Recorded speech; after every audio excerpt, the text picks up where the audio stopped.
దారా ఫస్ట్ సందీప్ గారికి ఒక్కరికి కండువా కప్తారు.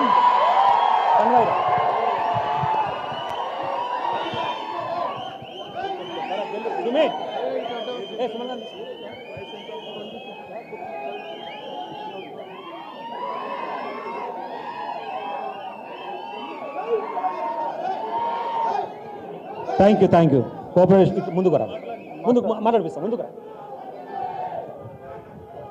ఈ కార్యక్రమాన్ని ఉద్దేశించి ముందుగా బీఆర్ఎస్లో చేరినటువంటి సందీప్ని మాట్లాడవలసిందిగా విజ్ఞప్తి చేస్తాం. జై తెలంగాణ, జై తెలంగాణ. కేసీఆర్ గారి నాయకత్వం, కేసీఆర్ గారి నాయకత్వం, కేటీఆర్ గారి నాయకత్వం, కేటీఆర్ గారి నాయకత్వం, జగదీష్ అన్న గారి నాయకత్వం, జగదీష్ అన్న గారి నాయకత్వం. వేదిక మీద ఉన్నటువంటి బీఆర్ఎస్ పార్టీ కార్యనిర్వాహక అధ్యక్షులు కేటీఆర్ గారికి, అదేవిధంగా ఉమ్మడి నల్గొండ జిల్లా అభివృద్ధి ప్రదాత సూర్యాపేట సూర్యుడు జగదీష్ అన్న గారికి, అదేవిధంగా మాజీ ఎమ్మెల్యే తుంగతుర్తి మాజీ ఎమ్మెల్యే గ్యాదర్ కిషోర్ కుమార్ గారికి, మాజీ ఎంపీ బల్క సుమన్ అన్న గారికి, అదేవిధంగా బీఆర్ఎస్వి రాష్ట్ర అధ్యక్షులు గెల్లిసీన్ అన్న గారికి, అదేవిధంగా తుంగబాలన్న గారికి, మిగతా వాళ్ళ పేర్లు తెలియదు, దయచేసి క్షమించాలి. వేదిక మీద ఉన్నటువంటి పెద్దలందరికీ ధన్యవాదాలు తెలియజేస్తూ, ఈరోజు మేము బీజేపీ పార్టీ విధి విధానాలు నచ్చక టీఆర్వీఎస్పీ అని తెలంగాణ రాష్ట్రీయ విద్యార్థి సేనా పరిషత్ అని నిర్మించి విద్యార్థుల సమస్యలపై నిరంతరం పోరాటం చేసి ఈరోజు మాకు ఒక బలమైన వేదిక కావాలంటే, కాంగ్రెస్ పార్టీ దోపిడీని అరికట్టాలంటే అది కేవలం బీఆర్ఎస్ పార్టీ కేటీఆర్ గారి వాళ్ళు సాధ్యమైందని చెప్పేసి ఈరోజు మేము బీఆర్ఎస్పీలో మా యొక్క టీఆర్వీఎస్పీని విలీనం చేయడం జరుగుతుంది. కాబట్టి కేటీఆర్ గారి ఆధ్వర్యంలో జగదీష్ అన్న సమక్షంలో ఈరోజు మేము మా యొక్క బీఆర్ఎస్పీ పార్టీని టీఆర్వీఎస్పీ తెలంగాణ రాష్ట్రీయ విద్యార్థి సేనా పరిషత్ని బీఆర్ఎస్పీలో విలీనం చేయడం జరుగుతుంది. అదేవిధంగా నేను యొక్క బీఆర్ఎస్ పార్టీ కార్యకర్తగా, బీఆర్ఎస్పీ సైనికుడిగా పార్టీ ఏ కార్యక్రమం చేపట్టినా కార్యకర్తగా నిరంతరం పోరాటం చేస్తామని చెప్పేసి ముగిస్తున్నాను. ధన్యవాదాలు. సందీప్ గారికి ధన్యవాదాలు. వారితో పాటు వారి రాష్ట్ర కమిటీ, జిల్లా కమిటీలు ఉన్నాయి. కేటీఆర్ గారు మాట్లాడిన తర్వాత చివరికి వారికి కూడా కండువాలు కప్పడం జరుగుతుంది. దయచేసి దాన్ని గమనించి అర్థం చేసుకోవాల్సిందిగా విజ్ఞప్తి చేస్తూ ఇప్పుడు ఈ కార్యక్రమాన్ని ఉద్దేశించి మాట్లాడవలసిందిగా మాజీ మంత్రివర్యులు సూర్యాపేట శాసనసభ్యులు అన్న జగదీష్ రెడ్డి గారిని విజ్ఞప్తి చేస్తాం.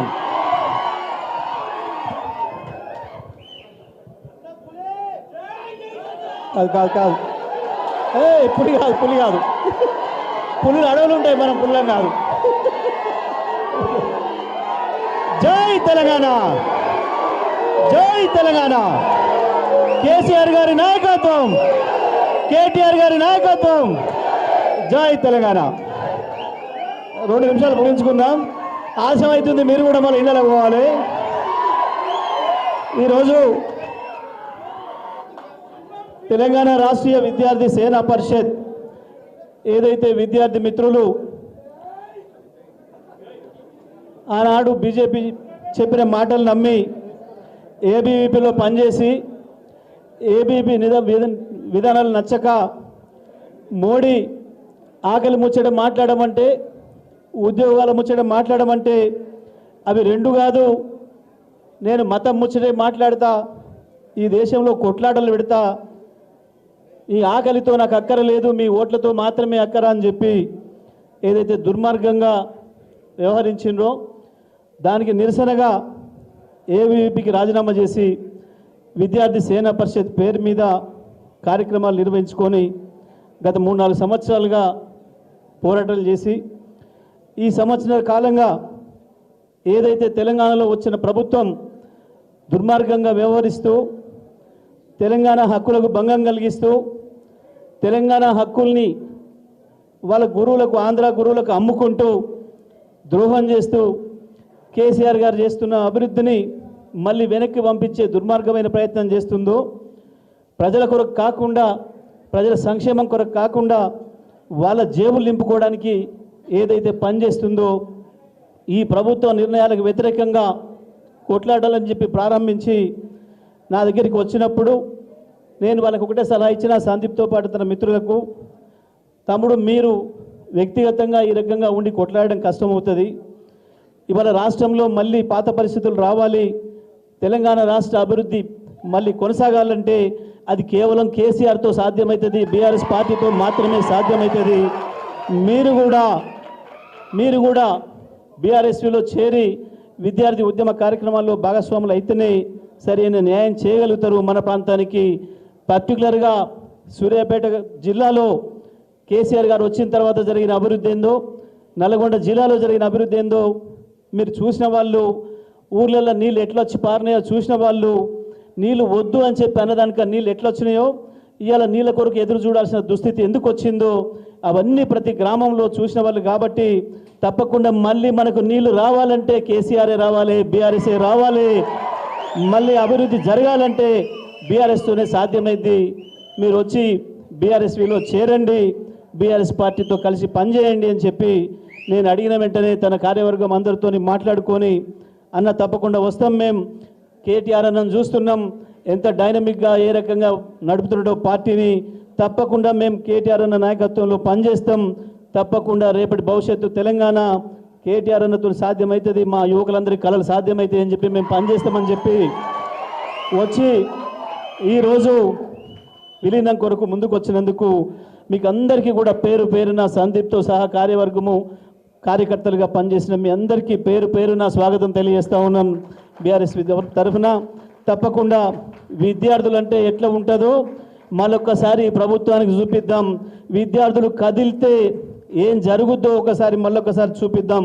తప్పకుండా ఇవాళ ఇంత పెద్ద ఎత్తున కదిలి వచ్చి మీరు ఈ కార్యక్రమాన్ని రాత్రి 7 అయినా సరే 8, 9 అయినా ఉంటామని చెప్పి ఉన్నాం. మీ స్ఫూర్తి ఏదైతే ఉందో, మీ స్పిరిట్ ఏదైతే ఉందో, తప్పకుండా విద్యార్థి ఉద్యమ చరిత్రలో సూర్యాపేటకు తెలంగాణ సాయుధ పోరాట చరిత్రలో సూర్యాపేటకు ఎంత పేరుందో మళ్ళీ తెలంగాణ రాష్ట్ర విద్యార్థి ఉద్యమ చరిత్రలో కూడా సూర్యాపేట పేరే శాశ్వతంగా లెక్కించాలి. ఆ పద్ధతుల్లో రేపటి తెలంగాణ భవిష్యత్తు మన చేతుల్లోనే ఉంది, విద్యార్థి యువకుల చేతుల్లోనే ఉందనే విషయాన్ని నిరూపించే పద్ధతుల్లో రేపటి నుంచి మీ కార్యక్రమాలు ఉండాలని, తప్పకుండా సమాజాన్ని నడపడంలో, సమాజాన్ని ముందుకు తీసుకుపోవడంలో, సమాజాన్ని చైతన్యం చేయడంలో విద్యార్థుల ఉద్యమాలు అనేకం ఈ ప్రపంచాన్ని ఉరుతొలగించినాయి, ప్రపంచ దిశను మార్చినాయి. మళ్ళీ ఆ పరిస్థితిని తప్పకుండా తీసుకురావాల్సిన అవసరం ఉంది.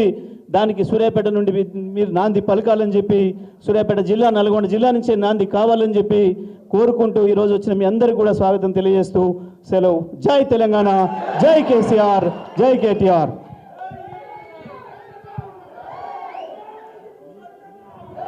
ఈరోజు ఒక్క నిమిషం, అంటే పులి అంటే జేదిశానే ఉంటుంటే నేను అసెంబ్లీలో ఉందాం అనుకుంటే అడిగి పంపుతాడు మీరు అంటున్నారు. మీరు అసెంబ్లీలో ఉంటారు, ఏం కాదు, పులి లెక్కనే ఉంటారు, మనం కొట్లాడదాం. మన దగ్గర నుంచి ఎవరు మాట్లాడినా పులి కంటే ఎక్కువనే మాట్లాడుతున్నారు అసెంబ్లీలో. కేటీఆర్ గారు, హరీష్ రావు గారు, జగదీష్ రెడ్డి గారు, వివేక్ గారు ఎవరు మాట్లాడినా ఒక్కరికి కూడా సమాధానం చెప్పే సతావతలకే లేదు. కాబట్టి ఈరోజు ఈ కార్యక్రమాన్ని ఉద్దేశించి సందీప్ గారు, వారి కార్యవర్గం జైనింగ్కి సంబంధించి ఉద్దేశించి ఫ్యూచర్ ఆఫ్ తెలంగాణ మన వర్కింగ్ ప్రెసిడెంట్ మాజీ మంత్రివర్యులు సిరిసిల్ల ఎమ్మెల్యే గారు శ్రీయుతులు కల్వకుంట్ల తారక రామారావు గారి మాట్లాడవలసిందిగా విజ్ఞప్తి చేస్తా ఉన్నాం. జై తెలంగాణ, జై తెలంగాణ. కేసీఆర్ గారి నాయకత్వం, కేసీఆర్ గారి నాయకత్వం. Thank you. నేను 2 గంటలు ఆలస్యంగా వచ్చిన.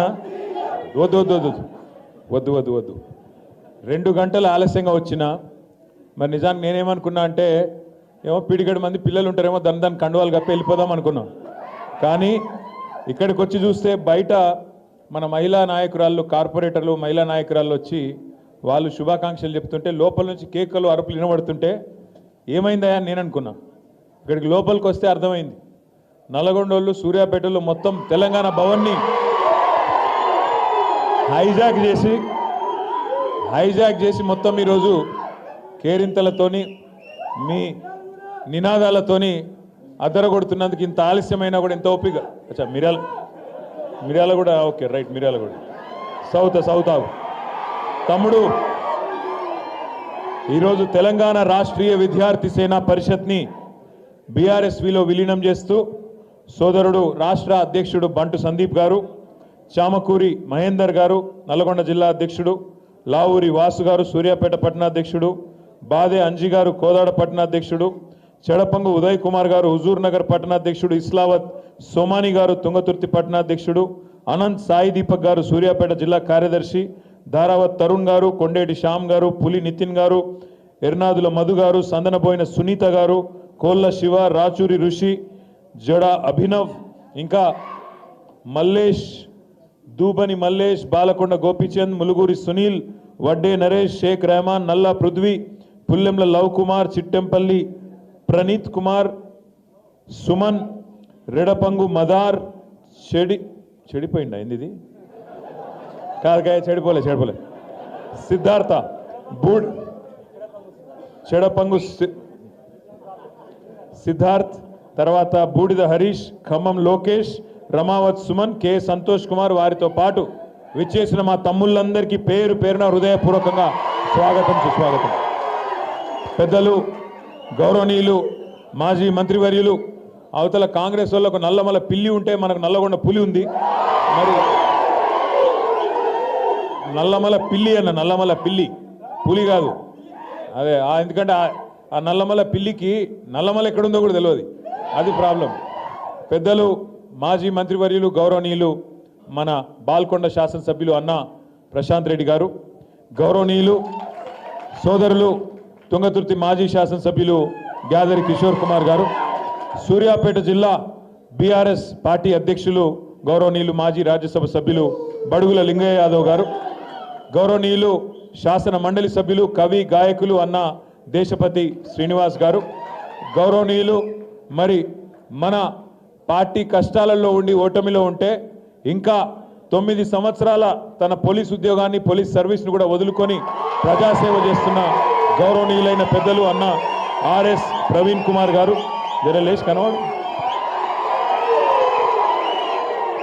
గౌరవనీయులైన బీఆర్ఎస్ విద్యార్థి విభాగం అధ్యక్షులు గెల్లు శ్రీనివాస్ యాదవ్ గారు, గౌరవనీయులైన మాజీ శాసనసభ్యులు తమ్ముడు బాల్కా సుమన్ గారు, బీఆర్ఎస్ విద్యార్థి విభాగం మాజీ అధ్యక్షుడు, గౌరవ మాజీ శాసనసభ్యులు అన్నగారు కోరుకంటి చందర్ గారు, మా తమ్ముడు డాక్టర్ ఆంజనేయ గౌడ్ గారు, స్వామి గారు, విద్యాసాగర్ గారు, ఇంకా వేదిక పైన మరొక స్వామి గారు, మా రాకేష్ రెడ్డి గారు, పల్లె రవి గారు, బానోత్ రవి గారు, వెంకటనారాయణ గౌడ్ గారు, తుంగ బాలు గారు, ఇంకా పేరు పేరున వెనకాల ఉన్న మా తమ్ముడు పల్లా ప్రవీణ్ రెడ్డి గారు, పేరు పేరున అందరికీ, అదేవిధంగా వేదిక ముందున్న పత్రికా మిత్రులకు హృదయపూర్వకంగా నమస్కారం. ఆలస్యంగా రావడానికి 2 కారణాలు. ఒకటి, మేము కామారెడ్డి జిల్లా ఎల్లారెడ్డి నియోజకవర్గానికి పోయినాం. మేము అందరం కలిసి, నేను, ప్రవీణ్ అన్న, మా ప్రశాంత్ అన్న, దేశపతి సీన్ అన్న. 14 ఏప్రిల్ నాడు డాక్టర్ బాబాసాహెబ్ అంబేద్కర్ జయంతి నాడు మన ఒక దళిత నాయకుడు, అక్కడ మాజీ మండల ప్రజా పరిషత్ అధ్యక్షుడు ముదాం సాయిలు అనే ఒక సోదరుణ్ణి దారుణంగా అవమానించి ఆ రోజు అక్కడ ఫ్లెక్సీలు కట్టి అంబేద్కర్ గారి జయంతిని ఘనంగా చేస్తుంటే ఓర్వలేని కాంగ్రెస్ నాయకులు ఆ రోజు పోలీసులతో ఆయన బట్టలు ఇప్పించి అంబేద్కర్ విగ్రహం ముంగట్నే బరబర గుంజుకపోయి అవమానం చేయడం జరిగింది. ఇవాళ ఎక్కడైతే సాయులు గారికి అవమానం చేసినారో అక్కడే మేమందరం పోయి వారికి సన్మానం చేసి మొత్తం ఆ లింగంపేట పట్టణం మొత్తం నియోజకవర్గం అందరి ముందు ఆయన గౌరవాన్ని పెంచే విధంగా అక్కడే సన్మానం చేయడమే కాకుండా కాంగ్రెస్ పార్టీ గూండాలకు, ముఖ్యంగా పోలీసులకు కూడా ఒక గట్టి మాట చెప్పడమే కాకుండా ఆయన ఇంటికి పోయి భోజనం చేసి తిరిగి ప్రయాణం అయినాం. వస్తూ ఉంటే విపరీతమైన వర్షం ఆడికెళ్ళి దాకా విపరీతమైన ట్రాఫిక్, దానివల్లనే ఆలస్యమైంది. మీకు కలిగిన ఇబ్బందికి అసౌకర్యానికి మన్నించాలని కోరుతా ఉన్నాం. రాష్ట్రంలోని పరిస్థితులు, తాజా రాజకీయాలు ఇవన్నీ నాకంటే బాగా మీకే తెలుసు. ఎందుకంటే విద్యార్థులుగా ప్రతినిత్యం క్రియాశీలంగా 10 మందితో మాట్లాడే సోదరులుగా మీకు అన్ని విషయాల పట్ల కూడా సంపూర్ణమైన అవగాహన ఉంది. సరే, తెలంగాణ రాష్ట్ర ఏర్పాటులో విద్యార్థుల పాత్ర, తెలంగాణ రాష్ట్ర ఏర్పాటు కోసం విద్యార్థులు కదం దొక్కిన పద్ధతి, ఈ చరిత్ర ఉన్నంతకాలం ఎన్నడూ కూడా ఎవరు కూడా మర్చిపోరు విద్యార్థి అమరవీరుల త్యాగాలనే మాట కూడా నేను గుర్తు చేస్తూ ఉన్నా. అది ఉస్మానియా అయితేనేమి, మహాత్మా గాంధీ అయితేనేమి, కాకతీయ అయితేనేమి, ప్రతి యూనివర్సిటీ ఆనాడు ఒక కథన రంగంగా మారి, యుద్ధభూమిగా మారి, ఆనాడు అప్పుడున్న కాంగ్రెస్ ప్రభుత్వాన్ని గడగడలాడించి చివరికి తెలంగాణ ఇవ్వక తప్పని పరిస్థితి తెచ్చి ఆనాడు విద్యార్థులు నిర్వహించిన పాత్ర మీ అందరికి కూడా బహుశా పూర్తి స్థాయిలో అవగాహన ఉన్నదని నేను అనుకుంటా ఉన్నా. తెలంగాణ వచ్చిన తర్వాత మీ అందరి ఆశీర్వాదంతో మరి పెద్దలు కేసీఆర్ గారిని మన పార్టీని ప్రజలు అధికారం ఇచ్చి ఎవరైతే తెలంగాణ తెచ్చిండ్రో, ఎవరైతే తెలంగాణ కోసం సావు నోట్లో తలబెట్టినరో మీ చేతిలోనైతేనే తెలంగాణ భద్రంగా ఉంటుందని చెప్పి మరి మన నాయకుడు కేసీఆర్ గారికి అప్పచెప్పడం జరిగింది. కేసీఆర్కి అప్పచెప్పిన తర్వాత 10 ఏళ్లలో ఏం జరిగింది అని ఒక్కసారి వెనుకకు తిరిగి చూసుకుంటే, ఎక్కడి నుంచి తెలంగాణ ఎక్కడికి వచ్చింది అని చూసుకుంటే ఏ రంగమన్నా మీరు తీసుకోవచ్చు. అన్ని రంగాలలో కూడా ఇవాళ భారతదేశానికి ఆదర్శంగా ఒక ద్వీపస్తంభం లాగా తెలంగాణ నిల్చున్న మాట వాస్తవం అని చెప్పి నేను మీకు గుర్తు చేస్తా ఉన్నా. విద్యారంగమే తీసుకుంటే ఉదాహరణకి తెలంగాణ రాకముందు మీ నల్లగొండ జిల్లాలో, ఉమ్మడి నల్లగొండ జిల్లాలో ఒక్క మెడికల్ కాలేజీ కూడా లేదు. కానీ ఈరోజు తెలంగాణ వచ్చిన తర్వాత పెద్దలు కేసీఆర్ గారు ముఖ్యమంత్రి అయిన తర్వాత ఒక్కటి కాదు, పూర్వ నల్లగొండ జిల్లాలో 3 మెడికల్ కాలేజీలు, 3 నర్సింగ్ కాలేజీలు వచ్చిన విషయాన్ని నేను మీకు గుర్తు చేస్తా ఉన్నా. కొంతమంది మూర్ఖులు మాట్లాడతారు, ఏమైంది నల్లగొండకు, ఏమేం జరిగింది నల్లగొండకు అని కొంతమంది మాట్లాడతారు. ఒక్క విద్యారంగంలోనే కాదు, చెప్పాలంటే ప్రతి రంగంలో నల్లగొండ అభివృద్ధి బాటలో దూసుకొని పోయింది. ఇక్కడికి వచ్చిన మీరందరూ కూడా రైతు బిడ్డలే నేను అనుకుంటా ఉన్నా, వ్యవసాయదారుల కుటుంబాల నుంచి వచ్చిన వాళ్ళే నేను అనుకుంటా ఉన్నా. మీకు తెలుసా 2014లో భారతదేశంలో తెలంగాణ ఏర్పడ్డ నాడు మనం మొత్తం భారతదేశంలోని 29 రాష్ట్రాలు ఆనాడు ఉంటే అందులో వరి ధాన్యం ఉత్పత్తిలో బియ్యం పండించుట్ల మన ర్యాంకు 12వ ర్యాంకు భారతదేశంలో. కానీ 2022 సంవత్సరానికి వచ్చే వరకు ఒక కాళేశ్వరం కట్టి, మిషన్ కాకతీయతో చెరువులు బాగా చేసి, రైతు బంధుతో రైతు ఖాతాల్లో డబ్బులేసి, ఇంకోవైపు రుణమాఫీ చేసి, 24 గంటల కరెంట్ ఇచ్చి కేసీఆర్ గారు ఇచ్చిన ప్రోత్సాహంతో 12వ ర్యాంకులో ఉన్న తెలంగాణ పంజాబ్ను, హర్యానాను వెనుకకు నెట్టేసి 2022 సంవత్సరం నాటికే నంబర్ 1 రాష్ట్రంగా భారతదేశంలో మొత్తం దేశంలో వరి పండించడంలో నంబర్ 1 స్థానానికి ఎదిగింది. కానీ మీకు తెలవాల్సిన విషయం ఏంటంటే తెలంగాణ భారతదేశంలో నంబర్ 1 అయింది వరి ధాన్యం ఉత్పత్తిలో. కానీ తెలంగాణలోని జిల్లాలలో నంబర్ 1 జిల్లాగా నల్లగొండ జిల్లా, ఉమ్మడి నల్లగొండ జిల్లా ఉన్నది అనే మాట నేను మీకు గుర్తు చేస్తా ఉన్నా. ఇదేదో మాటలతోనో డైలాగులతోనో మనం సిటీలు కొడితేనో అయిపోలే. కేసీఆర్ గారి నాయకత్వంలో సూర్యాపేట కావచ్చు, తుంగతుర్తి కావచ్చు, కోదాడ కావచ్చు, టైలెండ్ గోదావరి జిల్లాలు అందుకునే విషయంలో చివరి ప్రాంతాలుగా, టైలెండ్ ప్రాంతాలుగా ఉన్న ప్రాంతాలకు కాళేశ్వరం నుంచి నీళ్ళు వచ్చిన తర్వాతనే ఈ ప్రాంతాలు మొత్తానికి కూడా నీళ్ళు వచ్చినాయి.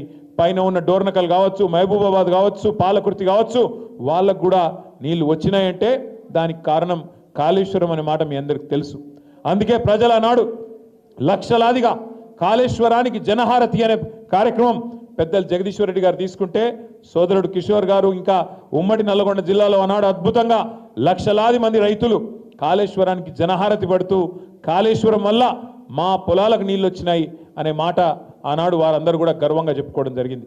ఒక్క నీళ్లు వ్యవసాయం మాత్రమే కాదు, మీ ఉమ్మడి నల్లగొండ జిల్లా ఆనాడు భారతదేశం మొత్తంలోనే ఒక పేరుకెక్కింది, ఒక రకంగా చెప్పాలంటే బదనామైంది. మీకు తెలుసు దుశ్చర్ల సత్యనారాయణ గారు ఒక పెద్ద మనిషి, భారతదేశం మొత్తంలో కూడా ఆనాడు దేశ ప్రధానికి కూడా ఈ విషయం తెలవాలన్న ఉద్దేశంతో ఒక ఫ్లోరోసిస్తో బాధపడుతున్న ఒక బిడ్డను అంశాల స్వామి అనే తమ్ముని తీసుకుపోయి ప్రధానమంత్రి గారి టేబుల్ మీద వండుకోబెట్టిండు. సార్ చూడండి సార్, మా అవస్థ చూడండి, బొక్కల్లో మూలుగా చచ్చిపోయి, బొక్కలు వంకరపోయి, మొత్తం నడుము వంకరపోయి, ఏ పని చేయలేని అవస్థలో ఈ పిల్లలు ఉన్నారు. ఇది పోగొట్టాలి, ఈ ఫ్లోరోసిస్ మహమ్మారిని శాశ్వతంగా నిర్మూలన చేయాలని అడిగితే పాపం మా ప్రధానమంత్రి చేయాలనుకున్నారు కానీ ఆయన ఏం చేయలేకపోయినారు. కానీ కలిసి వచ్చే కాలానికి నడిసొచ్చే కొడుకు వస్తాడన్నట్టు తెలంగాణ వచ్చిన తర్వాత కేసీఆర్ గారు ముఖ్యమంత్రి అయిన తర్వాత ఆ ఫ్లోరోసిస్ అనే మహమ్మారిని మీ నల్లగొండ జిల్లాలో శాశ్వతంగా లేకుండా మిషన్ భగీరథ పైలాన్ను కూడా చౌటుప్పల్లోనే ఏర్పాటు చేసి బ్రహ్మాండంగా మరి ఇంటింటికి కృష్ణా నీళ్ళు అందించి పూర్తిగా శాశ్వతంగా మళ్ళీ ఫ్లోరోసిస్ అనే మహమ్మారి లేకుండా నిర్మూలించిన ఘనత కూడా మన ప్రభుత్వానికి దక్కింది.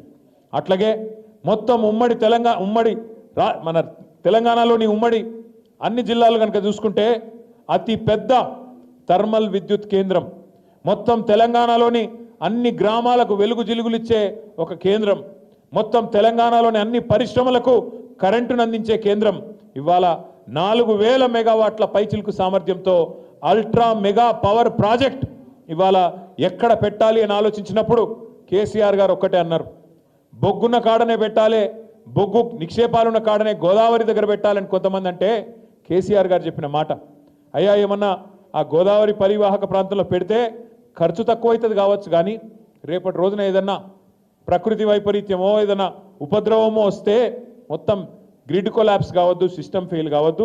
అందుకే డీరిస్కింగ్లో భాగంగా మనం తీసుకుపోయి ఉమ్మడి నల్లగొండ జిల్లాలో పెడదామని చెప్పి మిర్యాలగూడలోని దామరచెర్లలో 4000 మెగావాట్ల అల్ట్రా మెగా పవర్ ప్రాజెక్ట్, భారతదేశంలో అతి పెద్దదైన మెగా పవర్ ప్రాజెక్టులో ఒకటైన యుఎంపీపీని దామరచెర్లలో పెట్టుకున్నాం.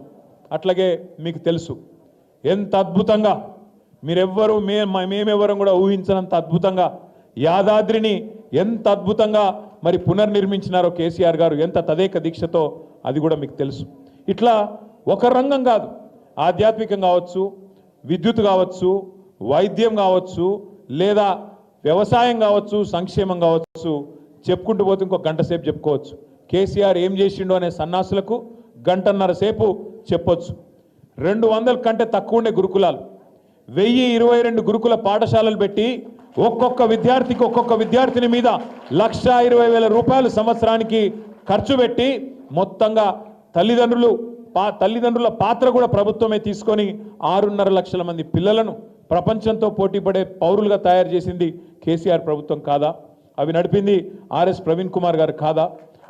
ఎందుకంటా ఉన్నా ఈ మాట అంటే 1-2 కాదు, ఇట్లా చెప్పుకుంటూ పోతే ప్రతి రంగంలో అద్భుతమైన ముద్ర వేసుకున్నాం.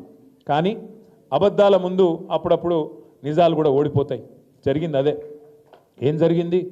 ఇప్పుడున్న ముఖ్యమంత్రి రేవంత్ రెడ్డి 2-3 ఏళ్ళకెళ్ళి ఇక మొదలుపెట్టిండు ఎలక్షన్ల కంటే ముందే. ఎందుకంటే ఆయనకు అర్థమైపోయింది నిజాలు చెప్పి గెలవలేము, ఏదన్నా చేసి అబద్ధాలు చెప్పాలి, గెలవాలి. ఇక ఎటు పడితే నోటికి ఎంత వస్తే అంత హామీ ఇచ్చుకుంటూ పోయినరు. దానికి మళ్ళా ఈ అందమైన హామీలన్నింటినీ కూడి అభయహస్తం అని ఒక మేనిఫెస్టో తయారు చేసి జనం మీదకి వదిలిండ్రు. కాంగ్రెస్ పార్టీ యొక్క మేనిఫెస్టో అభయహస్తం అనేది అవుతున్నదో, ఈ శతాబ్దపు అతిపెద్ద మోసం ఏదన్నా ఉంది అంటే ఒక అభయహస్తం అనే మాట నేను మీకు గుర్తు చేస్తా ఉన్నా. ఎన్ని హామీలు, ఎన్ని రకాల డిక్లరేషన్లు, ఎన్ని రకాల హామీలు ఒక్కసారి యాద్ చేసుకోండి. పిల్లలు మీకు చెప్పినారు, విద్యార్థులకు విద్యా భరోసా కార్డు ఇస్తామా, విద్యా వికాసం ఏదో అన్నారుగా, విద్యా భరోసా కార్డు 5 లక్షలట. ఇక క్రెడిట్ కార్డే ఇక మీకు ఇస్తాం, గీక్కొని ఇక తెల్లారి నుంచి గీకుడు 5 లక్షల కార్డు, మీరు ఇక ఫీజు కట్టే అక్కరనే లేదు, కార్డు ఇస్తామన్నారు. ఇక ఇంకో కొద్దిగా అయితే ఇంకో 4 నెలలు అయితే 2 ఏళ్ళు అయిపోతుంది. ఆఖరి సంవత్సరం ఎట్లాగో ఎలక్షనే, అప్పుడేం ఉండదు. ఇక 2 ఏళ్ళు అయిపోయినాయంటే 50% టైం ఒడిచిపోయినట్టే. వస్తుందా మరి? కార్డు వచ్చిందా అందరికీ? రాలేదా? నిజంగా రాలేదా? స్కూటీలు వచ్చినాయి ఆడపిల్లలకి, స్కాలర్షిప్లు ఏం చెప్పిండ్రు, ఎంత పెద్ద పెద్ద మాటలు చెప్పిండ్రు.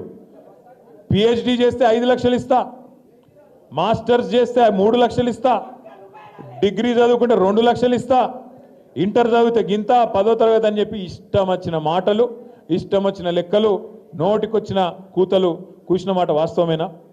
రాహుల్ గాంధీ గారు వచ్చిండ్రు, ఇక రేవంత్ రెడ్డి చెప్తే నమ్ముతారో లేదని చెప్పి అశోక్ నగర్ చౌరస్తా పోయి ఆడపోయి ఛాయ్ దాక్కుంటా డైలాగులు కొట్టిండు. 2 ఉద్యోగాలు ఊడగొట్టురు మీరు గంతే. కేసీఆర్ ఉద్యోగం ఊడిపోవాలి, కేటీఆర్ ఉద్యోగం ఊడిపోవాలి. 2 ఉద్యోగాలు ఊడగొడితే 2 లక్షల ఉద్యోగాలు ఇస్తా మీకు మొదటి సంవత్సరం అన్నాడు.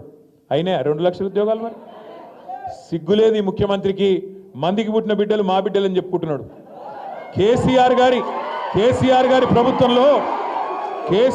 ప్రభుత్వంలో నోటిఫికేషన్లు ఇస్తే, కేసీఆర్ గారి ప్రభుత్వంలో ఇంటర్వ్యూలు అయితే, కేసీఆర్ గారి ప్రభుత్వంలో పరీక్షలు రాస్తే, అప్పుడు కొన్ని కోర్టు కేసుల వల్ల ఆఖరికి అపాయింట్మెంట్ ఆర్డర్ మనం ఇవ్వలేకపోయినాం.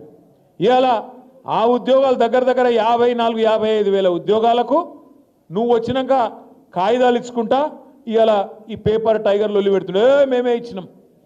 నేను అడుగుతున్నా, వెనకడికి ఇది ఎట్లుందంటే కథ, వెనకడికి ఒక పిల్లగాడు పెళ్లి చేసుకోలేదట, సంసారం చేయలేదట, కానీ పిల్లలు కన్నాడట. అంటే నువ్వు నోటిఫికేషన్ ఇవ్వవు, పరీక్ష పెట్టవు, ఉద్యోగం ఎక్కడికి ఇచ్చినావు? మరి ఈ మాట అడిగితే మళ్ళీ ఎవడో మళ్ళీ కాంగ్రెస్ వాడు నాకు బలుపు ఎక్కువ, నాకు నోటి దూలు ఎక్కువ, ఈ అహంకారం ఎక్కువ అని మళ్ళీ మాట్లాడతారు. సరే, నాకు ఏదో ఎక్కువ ఉంటే ఉన్నది కావచ్చు, కానీ నేను అడుగుతున్నా ముఖ్యమంత్రిని, మీరు చదువుకున్న పిల్లలు కాబట్టి చెప్తున్నా, ఆయన కొద్దిగా చదువు నేర్పిరు దయచేసి మీరు పిల్లలు.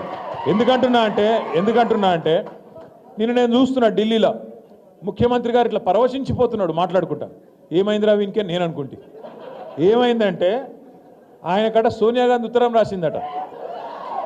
ఏమని? సోనియా గాంధీ గారు నాకు ఉత్తరం రాసిండ్రు, చాలా బాగా చేసినామని రాసిండ్రు, నేను దానికి ఇది నాకు ఆస్కర్ అవార్డు కంటే, నాకు లైఫ్ టైం అచీవ్మెంట్ కంటే, గోల్డ్ మెడల్ కంటే ఇదే నాకు ఎక్కువ అన్నాడు. ఏం రాసిందిరా సోనియా గాంధీ ఈయనకని చెప్పి నేను పరిశాన్ అయినా. ఇంతకు ఏం రాసిందాయా అని అందులో ఉంటే ఆ ఉత్తరం, ఈయనకేమో పాపం చదువు రాదు, చెప్పేటోడు ఎవడు లేడు పక్కకు. ఆ డిగ్రీ కూడా నాకు తెలిసి దొంగ డిగ్రీ తప్ప నిజాం డిగ్రీ అయితే కాదు. మీరు చూడు, ఆ లెటర్ చూసిరా లేదా మీరు? ఆ లెటర్లు ఏం రాసింది తెలుసా? సోనియమ్మ, నువ్వు పిలిచినావు నన్ను, కానీ నేను రాలేకపోతున్నా, ఏమనుకోకని రాసింది. అంతే, అంత తప్ప ఏం రాయాలి. దానికి ఈయన పట్టుకొని, ఇగో ఇది నాకు ఆస్కర్ అవార్డు, నీకు కావాల్సింది ఇవ్వాల్సింది ఆస్కర్ అవార్డు కాదురా నాయన, నీకు ఇవ్వాల్సింది భాస్కర్ అవార్డు. అదేదో సినిమాలు చెప్తారు చూడు, భాస్కర్ అవార్డు అని. ఈయన చేసిన మోసాలకు ఇవ్వాల్సింది భాస్కర్ అవార్డే తప్ప ఆస్కర్ అవార్డు అయితే కాదు. జర ఎవడో ఒకడు, జర దయచేసి ఎవరో ఒకరు మీరు పోయి చదువు చెప్పురు కొద్దిగా ఆయనకు. ఎందుకంటే ఆయనకు వాళ్ళు ఉన్నదేదో తెలియదు, ఎవరో ఏదో రాసిస్తే చదువుడు తప్ప లొడలోడ ఒరుడు తప్ప ఏం తెలియదు. టైంపాస్ కార్యక్రమాలు తప్ప ఈ సంవత్సరంన్నరలో కాంగ్రెస్ ప్రభుత్వం ఏమన్నా చేసిందా? దయచేసి ఆలోచించండి. రైతులకు న్యాయం చేసిండా? రైతు బంధు అన్నాడు, 10,000 కేసీఆర్ ఇస్తుండే, నేను 15,000 ఇస్తా అన్నాడు, ఇచ్చిండా?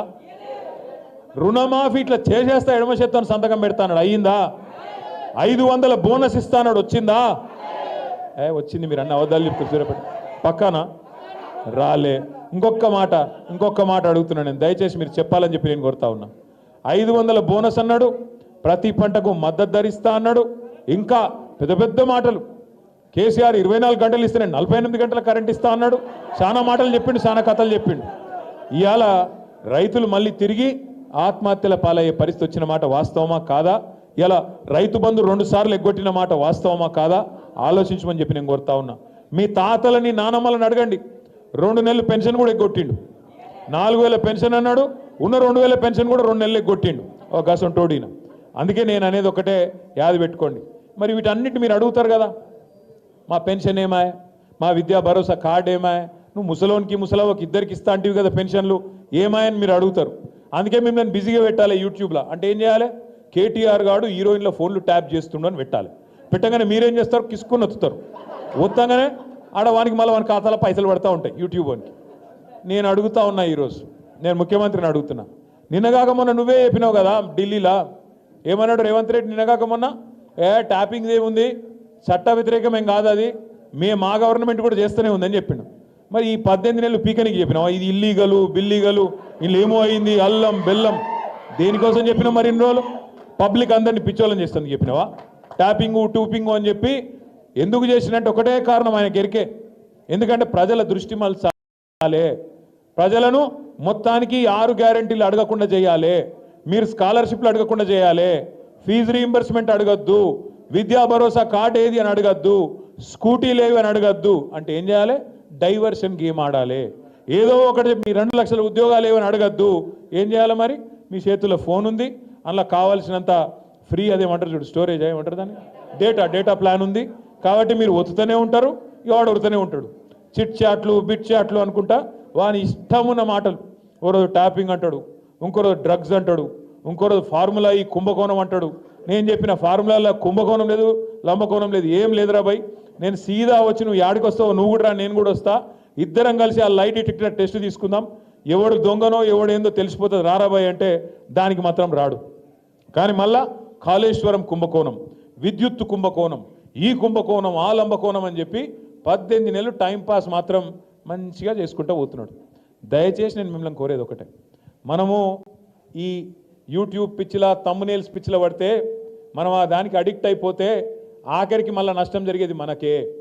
ఈ గవర్నమెంట్ చేసిన మోసాన్ని మనం గ్రహించకపోతే, ఈ గవర్నమెంట్ నిరంతరం చేస్తున్న మోసాన్ని మనం పసిగట్టి 10 మందికి చెప్పకపోతే ఇవాళ అల్టిమేట్గా నష్టపోయేది మాత్రం తెలంగాణలోని రైతులు, తెలంగాణలోని యువత, తెలంగాణలోని మహిళలు. మన ఆడబిడ్డలకు చెప్పిండు, మన ఇంట్లో ఉండే ఆడపిల్లలకి, ముసలోళ్ళకు 4,000 పెన్షను, ఇంట్లో కోడలు పిల్లుంటే 2,500 పెన్షను అని మాట్లాడిండు. వచ్చినాయి మళ్ళీ వాళ్ళకన్నా 200, 500. కేసీఆర్ 1,00,000 రూపాయలు ఇస్తుండే తులం బంగారం ఇస్తాం మీదికి వెళ్ళన్నాడు, ఇచ్చిండా? అందుకే నేను అంటున్నా, మనది కాకపోతే ఎక్కడ దాకా దేకొచ్చు అని చెప్పారు వెనకటికి పెద్దలు. గట్లనే నోటికి ఎంత వస్తే అంత ఒరుకుంటూ పోయిండు. ఇవాళ ఏమైపోయిందంటే తెలంగాణలో మన సిరిసిల్లలో ఒక పెద్ద మనిషి కలిసిండు నాకు, రైతు. బాగా ముఖమంతా సీరియస్గా ఉండే. ఏం తాత మంచిగా లేవు, ఏం సంగతి సీరియస్గా ఉన్నావు అని నేను అడిగిన. ఏం చేస్తాం కొడుక, ఓ పాలిచ్చే బర్రెన ఆయనతో పక్కకు పెట్టినాం, తన్నే దున్నపోతుంది తెచ్చుకున్నాం, ఏం చేయమంటావు, గిట్లా అయిపోయింది మా పరిస్థితి. నీళ్లు లేవు, వాగులకు పోతే నీళ్లు లేవు, కరెంట్ వస్తలేదు, టైంకి ఎరువులు దొరకాయి, మళ్ళా చెప్పులు ఇత్తనాలు. వీడు నిజంగానే ముందే చెప్పిండు, వీడు ఆనాటి రోజులు తెస్తా అన్నాడు, నిజంగానే తెచ్చి వచ్చిండు ఆనాటి రోజులు. మళ్ళా లైన్లో మొత్తం ఏడబోతాడ చెప్పులు, ఏడబోతాడ ఇబ్బందులు, ఏడబోతాడ మళ్ళా గదే పాతలొల్లి, గదే కాంగ్రెస్, గదే దరిద్రం వచ్చింది. జల్దీ ఎంత జల్దీ వదిలించుకుంటే అంత మంచిది మనకు అని మాట్లాడుతూ ఉన్నాడు. నేను మిమ్మల్ని దయచేసి కోరేది ఒకటే, చూస్తున్నారు మీరు, నిన్నగాక మొన్న మా గెల్లు శ్రీనివాస్ యాదవ్ ఇక్కడ ఉన్నాడు, తమ్ముడు దగ్గర పోతే తమ్ముడు ఏం చేసిండు, వాడెవడో గిట్టనే తమ్మునేళ్ళు తుమ్మునేళ్ళు అని ఇష్టం ఉన్నట్టు పెడితే మనోడికి ఆయనతో కడుపు మసిలి ఆయన ఇక్కడ ఉన్న వాళ్ళు 10 మంది 20 మంది పిల్లగాళ్ళు ఆయనతో కలిసి ధన్మని పోయినరు. ఏదో కొద్దిగా చిన్న నిరసన కార్యక్రమం చేసి వచ్చిర్రు. చిన్న నిరసన కార్యక్రమం చేసి వస్తే ఆయనతో అటెంప్ట్ మర్డర్ కేసు పెట్టి ఆయనను అరెస్ట్ చేసి లోపలేద్దామని చూసిర్రు. కోర్టోళ్ళు ఏమున్నది ఆయనలో ఏం లేదు, చిన్న నిరసన అని చెప్పి ఆయనతో రిమాండ్ రిజెక్ట్ చేసిండ్రు, తమ్మునికి రిలీఫ్ ఇచ్చిండ్రు.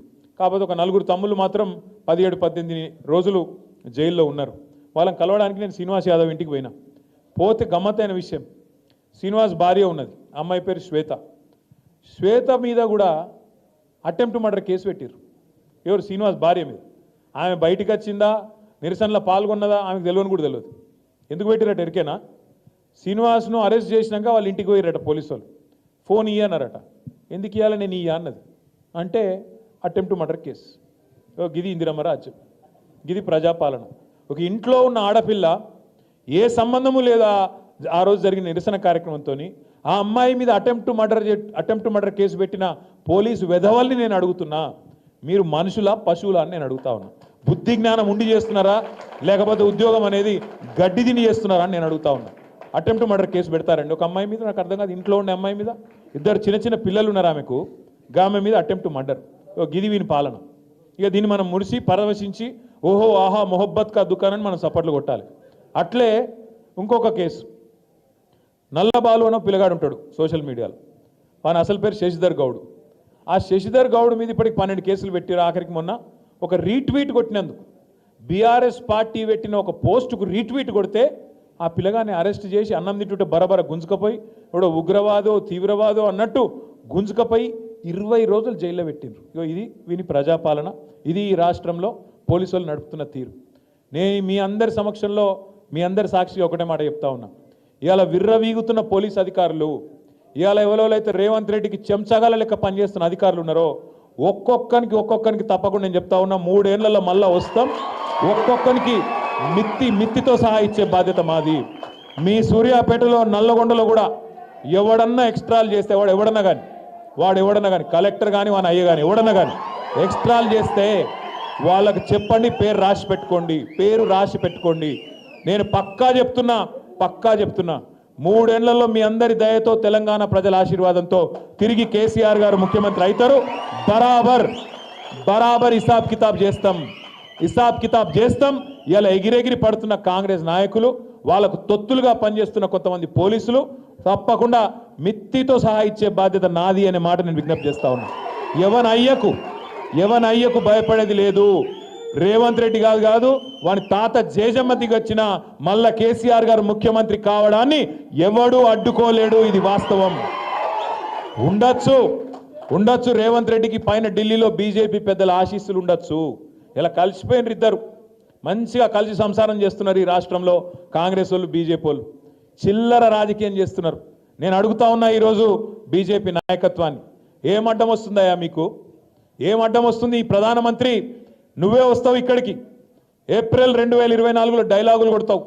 ఈ రాష్ట్రంలో ఆర్ఆర్ ట్యాక్స్ వసూలు చేస్తున్నారు, రాహుల్ రేవంత్ ట్యాక్స్ వసూలు చేస్తున్నారు, బిల్డర్లను కాంట్రాక్టర్లను మరి తోలు వలిచి వసూలు చేస్తున్నారని నువ్వే మాట్లాడుతావు. మాట్లాడి 1.5 సంవత్సరం అయింది, ఎందుకు చర్యలు తీసుకుంటలేవు? సమాధానం చెప్తావా? అవినీతి పరుడు ఈ ముఖ్యమంత్రి అంటావు. నీ హోంమంత్రి వస్తాడు అమిత్ షా, ఈ రాష్ట్రం ఏటీఎంగా మారిపోయింది కాంగ్రెస్ పార్టీకి అని స్టేట్మెంట్ ఇస్తాడు. కానీ మరి ఏటీఎంలకి వెళ్ళి దొంగలు ఇష్టమైనట్టు గీక్కపోతుంటే ఏం చేస్తున్నావు హోంమంత్రి అని నేను అడుగుతా ఉన్నా కేంద్ర హోంమంత్రి గారిని. పొంగులేటి శ్రీనివాసరెడ్డి అని ఒక మంత్రి ఉంటాడు ఈ రాష్ట్రంలో. ఆ మంత్రి గారి ఇంటి మీద ఈడీ రైడ్ అవుతుంది. రైడ్ అవుతుంది. మీ టీవీలో స్క్రోలింగ్లు పెడతారు. 2 పెద్ద పెద్ద మిషన్లు పోయినాయి, నోట్లను లెక్కబెట్టే మిషన్లను. ఇంతవరకు 9 నెలలు అయింది. ఇటు ఈడీ ఓడు చెప్పాడు, అటు పొంగులేటి నోరిప్పాడు. ఏమైందిరా బాయ్, ఏం దొరికినాయి, ఎన్ని వందల కోట్లు దొరికినాయి అంటే వీడు చెప్పాడు, వాడు చెప్పాడు. ఈయనేమో తేలుగుట్టిన దొంగ, వాడు అంతకంటే పెద్ద లంగ. ఇద్దరు ఇప్పారు. ఎవడు చెప్పాడు ఏంద్రా అంటే ఇద్దరు మంచిగా అక్రమ సంబంధం, మంచిగా సంసారం చేసుకుంటారు. ఇష్టం కాంగ్రెస్ బీజేపీ వాళ్ళ ఇష్టం. మా చేతిలో అది ఉంది, ఆయన చేతిలో ఈడీ ఉంది, ఈయన చేతిలో ఏసీబీ ఉంది.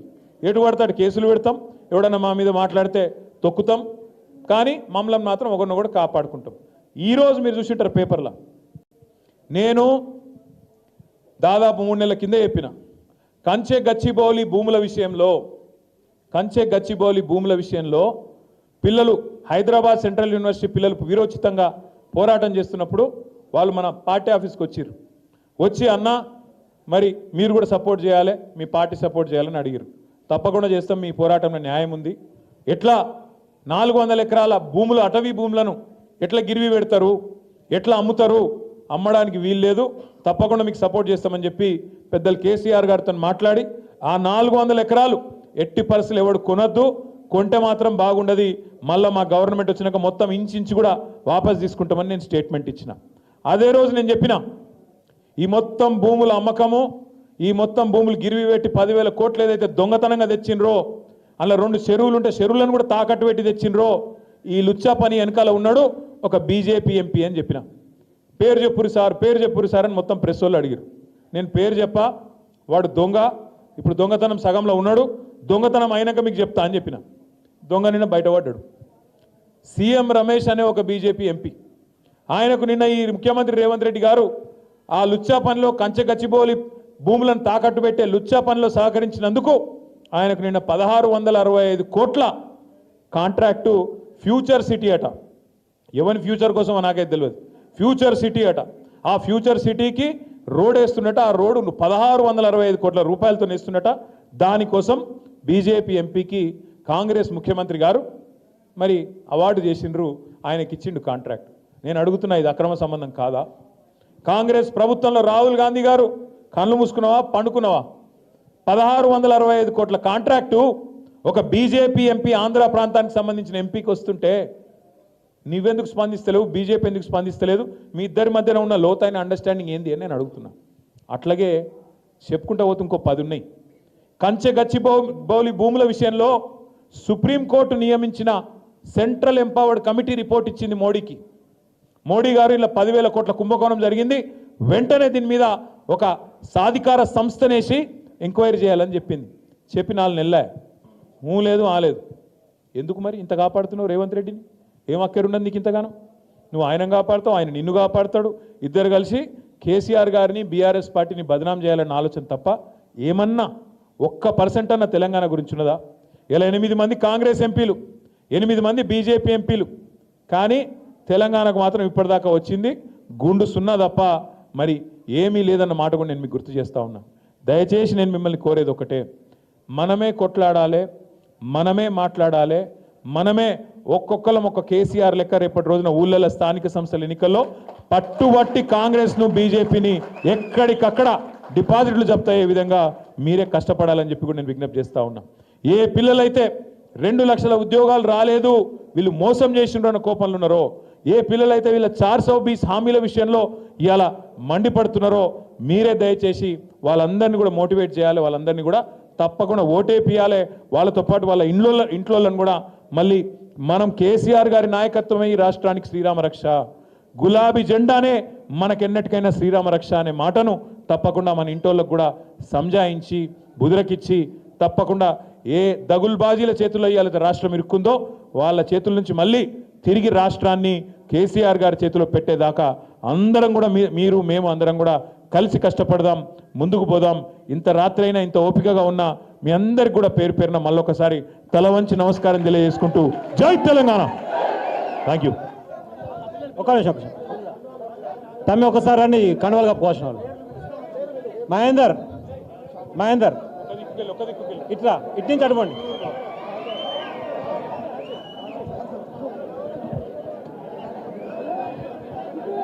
చామకూరి